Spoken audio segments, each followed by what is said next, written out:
Do we have the courage to face the realities of our time and allow ourselves to feel deeply enough that it transforms us and our future?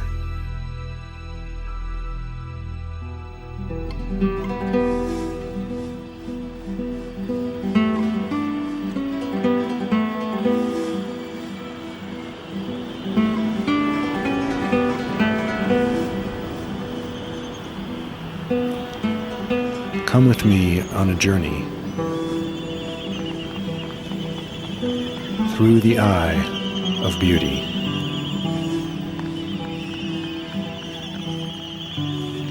Across an ocean of grief.